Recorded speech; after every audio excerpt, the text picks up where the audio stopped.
All right, so right now we're going to take a look at a syllabus. This may not be your syllabus, but this is a syllabus from one of the classes that I teach. And we're going to walk our way right through this syllabus so you can see exactly what you need to know. Okay, so the first thing is the first 3 pages are the most important sections as far as I'm concerned for what you need to know. So we're going to go over that in detail. But on the left-hand side, you will also see a table of contents, which lists all of the things that are in the syllabus. So you can actually jump to an area that you need to know. So emergency situations, boom, there it is. The web-based applications, policies, there it is. Down here on the bottom, there's tutoring. You can click on that and go straight to it. So there's the COVID student and faculty illness information. Everything that is policy and basically rules of the class is available on that left-hand side. So if you didn't see how I did that, there's a little square here. When you click, so I'm going to go to our ACAT class page. This might not be your class. And there's going to be down here underneath my picture, you'll see one that says syllabus. If you click on that, it's going to take you to this document. Okay. If you are looking on the left-hand side of the screen and you see the syllabus link and you click on that, it's going to take you to a page in Canvas that includes this paper syllabus as well as the list of all of our assignments. Okay, that's probably the best way to go, is that link on the left-hand side.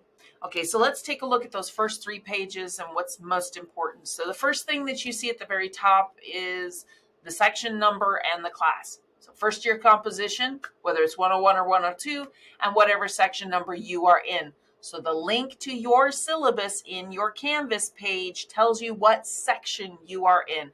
And it's the same number that you should see on your schedule. Okay. Next up, we actually see the common syllabus elements, and these elements are on every syllabus across the campus, no matter what class you're taking. And in fact, it should be on every syllabus in any class that you take at any college that you take. This information should always be there. Might not be exactly the same, but this information should always be there. All right. Next up, we come to instructor information and course information. Now, the instructor information is going to give you who your teacher is. In this case, it's me, Mrs. Christine Jones. The office location. I'm in the 07 building, room 113. Now, that's directly across from the drinking fountain in the honors building. 07 is this tiny little honors building between math and nursing, just to the east of the technology building, right near public safety. Okay, so that gives you an idea of where I'm at. I'm in the honors building, 07. If you walk into the honors building, take a right-hand turn down the hall, you'll see a drinking fountain. My office door is at the drinking fountain. If you get a drink from the drinking fountain, I can see you. Okay. Office hours.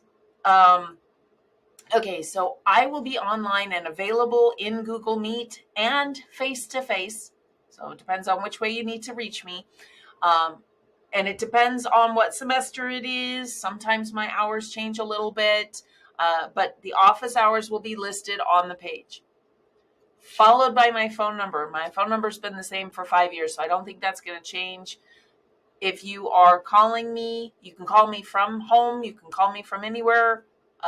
This is only going to be during the time that I'm on the campus. Now, I'm generally on the campus Monday through Thursday from 7 a.m. until 4 p.m., sometimes 5 p.m. But the later hours, I'm often in meetings, so I may not be available to talk to you at those times. Give me a call. I have finally set up my voicemail, so you can always leave me a message and I will try to get back to you. It's best if you tell me which class you're in if you are calling me and leaving me a message. So you tell me your name, You tell me which class you're in, which day and which time. That will help me figure out who you are, and I'll reach back out to you. The best way to contact me, the best way, is by email. Okay? So sending me an email, I tend to respond really fast, within 48 hours generally. Next up, we have the course information. Now, this tells you what kind of class you're in. I teach online, live online, face-to-face, and hybrid. So check your syllabus to see what class you are in and which type of class it's going to be. I will tell you right now, hybrid classes are generally treated like face-to-face classes with the opportunity for flexible days. Face-to-face is best for most students, but if you like live online or online classes, those are also available. 3 credit hours if you are taking English 101, 3 credit hours if you're taking English 102. There are other classes that I teach that may not have 3 credit hours, so check to see what you're taking. It tells you the classroom location, so check that syllabus. If you haven't yet come to the class and you're checking this beforehand, check the syllabus in your class to make sure as to which classroom you are in. And then it has the course days and times. Underneath the course days and times is an important little feature called exceptions. Those are days when we do not have class. Sometimes those are days when classes are canceled. Sometimes, that's if I know in advance, and that does happen occasionally. Sometimes it's holidays. So for example, on this syllabus, we have no class November 11th, no classes on November 25th through the 28th. The 25th through the 28th is the Thanksgiving break.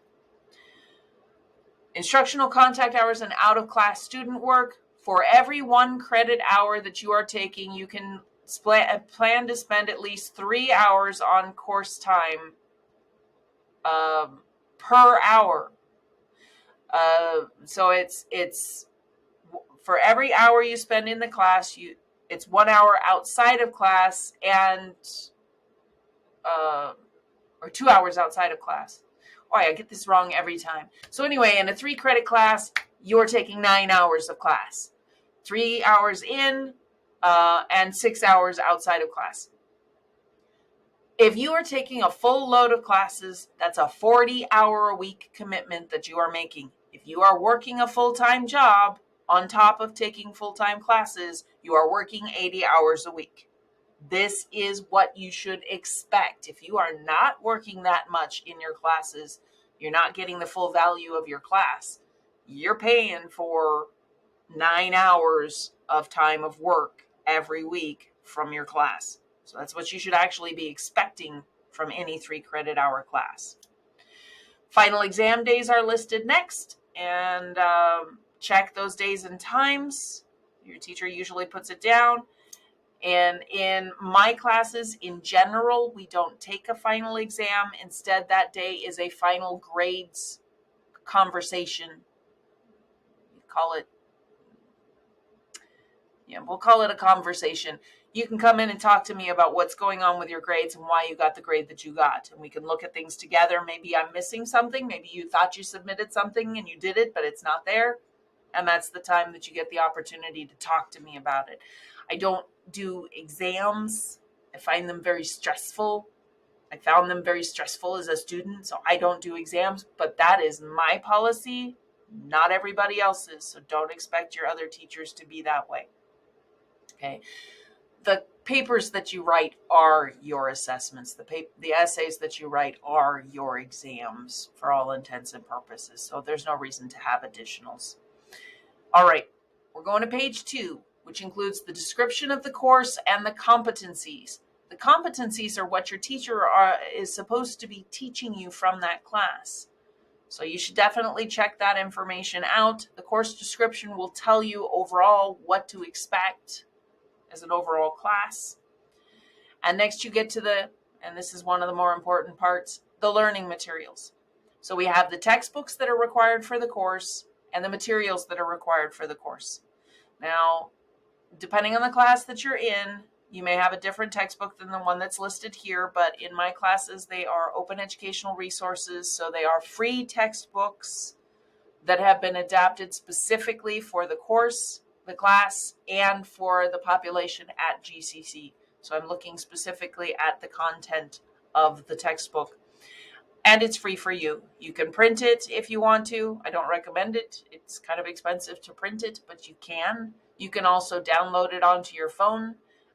It's an EPUB. You can put it on your Kindle. You can access it however you want to. And I have a different video showing you how to do that a little bit later on in the orientation in your class. Materials for this class, I require you to use the Google Suite and the student email. You need to be actively using your student email. You need consistent access to a computer or laptop. If you are face-to-face with me, we have computers in the classroom because I use them all the time. I'm asking you to do things. You're writing on the computer. You need to be able to open multiple tabs. You need to be able to go back and forth to things. You need access to Noodle Tools, which is through the college, and I will show you how to do that in the class. Packback, which is through the college, and I will show you how to do that in the class. And Pear Deck, which is through the college, and I will show you how to do that in class. Doesn't matter if you are in live online, or any of the other modes, hybrid or face-to-face, you're going to use these tools if you are in my class.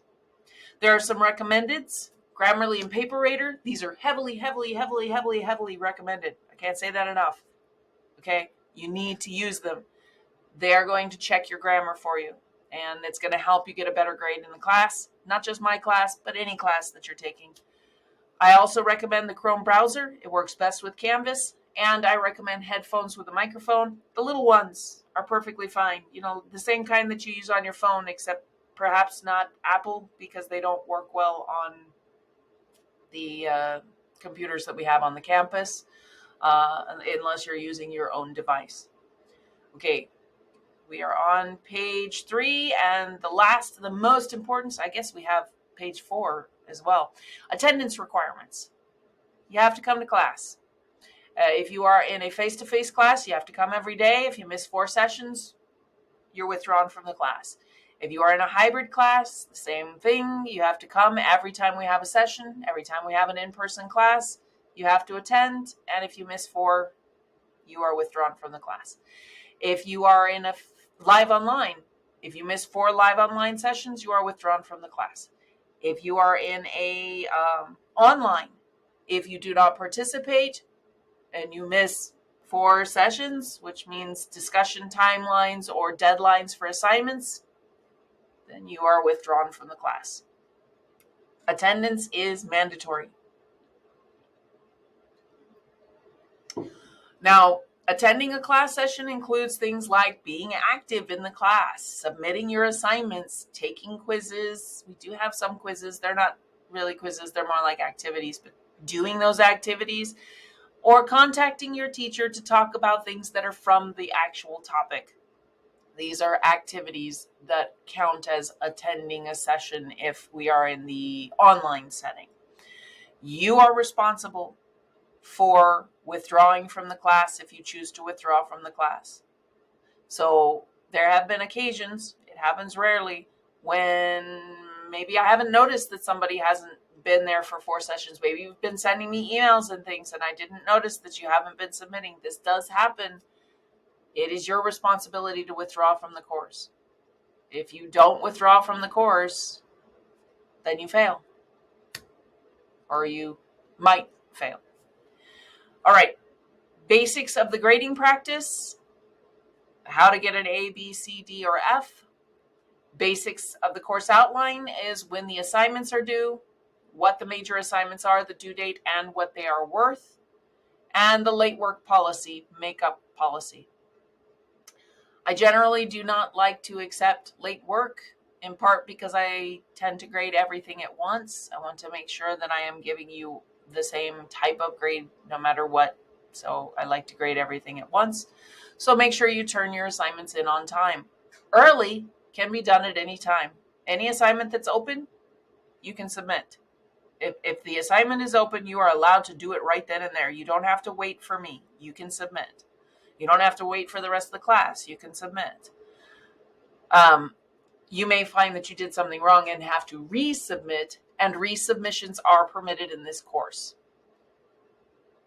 Late means after the due date, but before the lock date. Because I have everything submitted in Canvas and I don't accept paper copies, I've gone paper free for several years now. I don't want to have paper copies. They get lost and people say they submitted them and they're not there. You are responsible for turning it in between the due date, before the due date. But if you turn it in after the due date, it will continue to accept until the lock date. There's usually a little bit of a buffer for a lock date. Late submissions receive a 5% per day penalty, and that penalty is automatically generated by Canvas. If you do not turn it in before the assignment has locked, that's incomplete, and an incomplete assignment is not graded. Now, if there are extenuating circumstances beyond your control, you need to be in contact with me immediately, and we can talk about what that means. Make up exams. There are no exams in this class. You don't have to make up exams. But if you miss an assignment and it's a major assignment, you need to talk to me about making up that assignment. And it's a possibility that you might be able to make it up. Now, one missed assignment may lower your grade, but it won't cause you to fail. You need to pay attention though. Plan ahead, keep up with your work. Okay, the remainder of this syllabus is basic information of things that you might want to know. So I'm going to go through this quite quickly. We have, and I'm going to open up the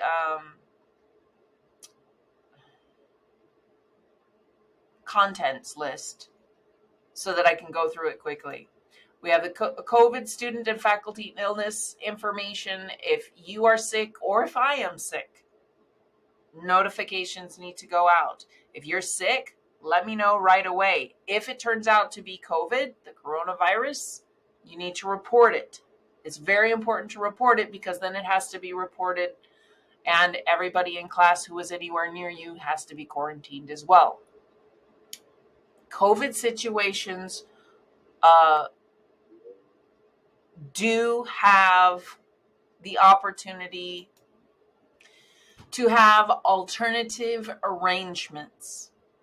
So what that means is if you find out that you've been exposed or you have COVID, you need to talk to me right away about what alternative arrangements can be made for dealing with the class. I do have some set up. Okay. We have student conduct. There are rules about student conduct. You will not be disruptive in my class. If you are disruptive in my class, you will leave the classroom. Face coverings. District policy requires that if you are on campus inside, you must wear a face covering. That is a mask. You cannot wear a gaiter or a scarf or anything like that. It actually has to be a mask. If you have issues with that, you need to talk to the campus directly or contact me directly because you will not be allowed in the classroom without a face covering. Okay. Instructor expectations. This is a long list of my basic rules for the class. My policy on working ahead. You're allowed to work ahead. Yes, you should plan on doing things when they are assigned, but you are allowed to work ahead. And I even had a student one semester who finished everything a month before final exams week. And that student was very relaxed for the rest of the semester. You can work at your own pace. Get things done as soon as you want to. Email.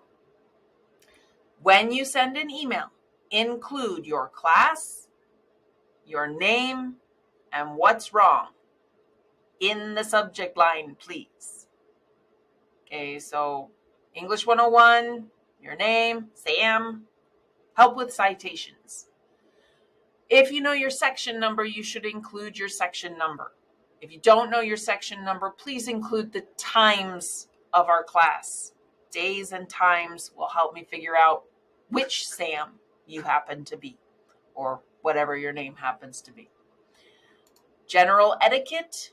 These are the basic rules of how you behave when you contact me, and the email guidelines and discussion guidelines, basic rules of how to behave when you talk to other students, whether in the class or outside of the class or electronic connections.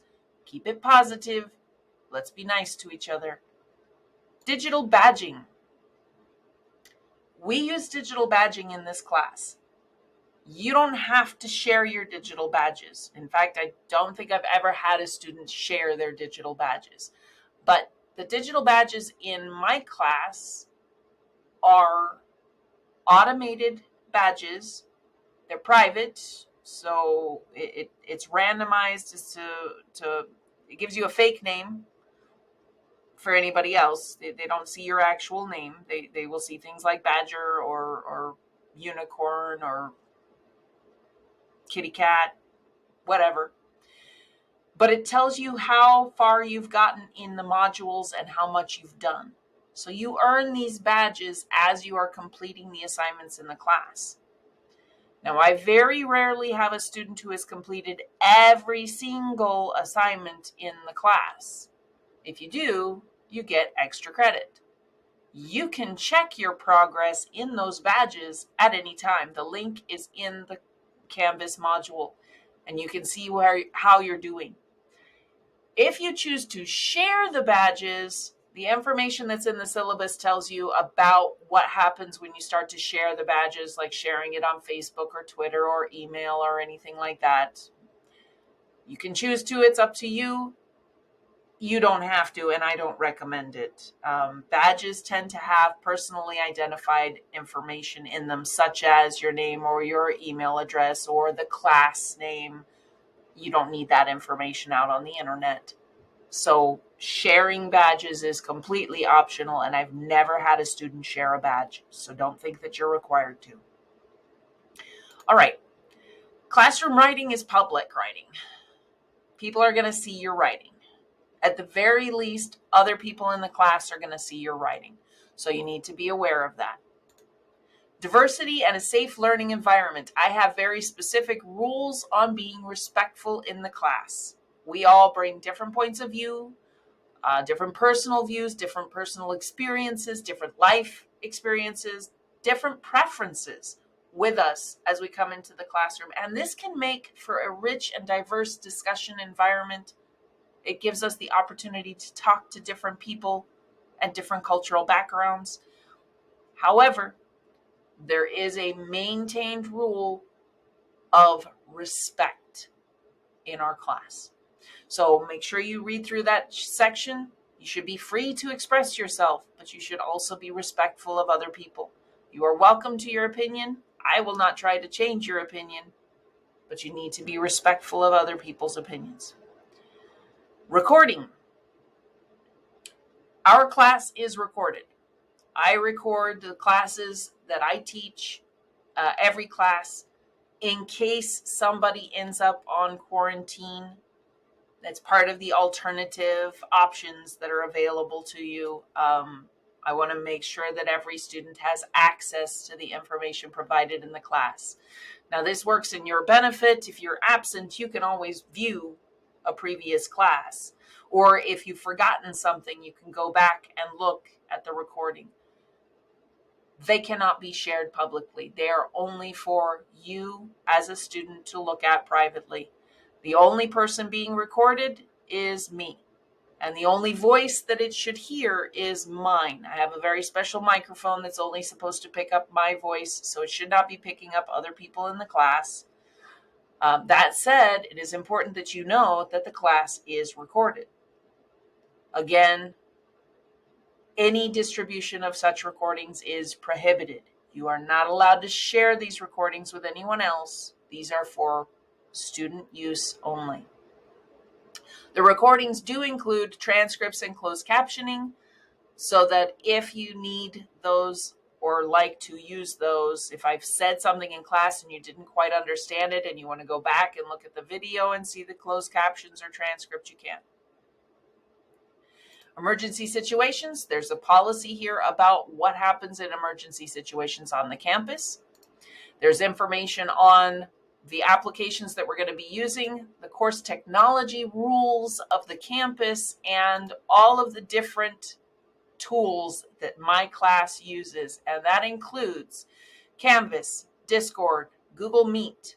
It's for my office hours, so don't panic about that one. Noodle tools, Paper Rater, Packback, Pear Deck, Pressbooks. That's our textbook. Remind, Turnitin, and WebEx. WebEx is the tool that I use to record the classes.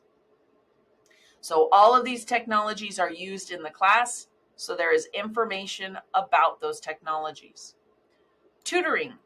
There is free tutoring available on the campus. Check out the link. That's for any class that you're taking. There are tutors available. Go find out who's out there. GCC resources. Now, most of the other syllabus that you read from other teachers are not going to have the GCC resources. I have the GCC resources listed.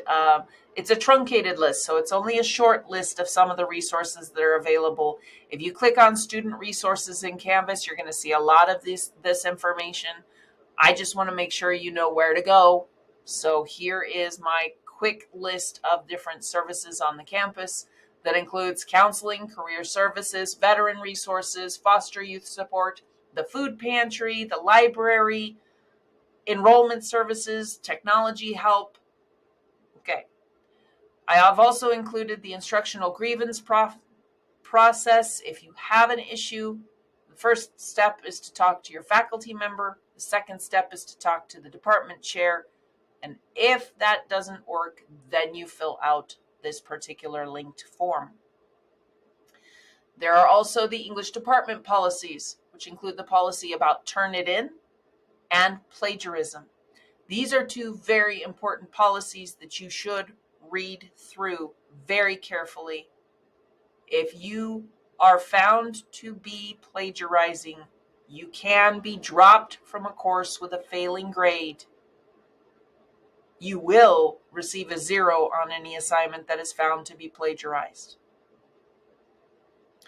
Now, once you have completely read through the syllabus, this was just a skim, and it took me 27 minutes to skim through all of this.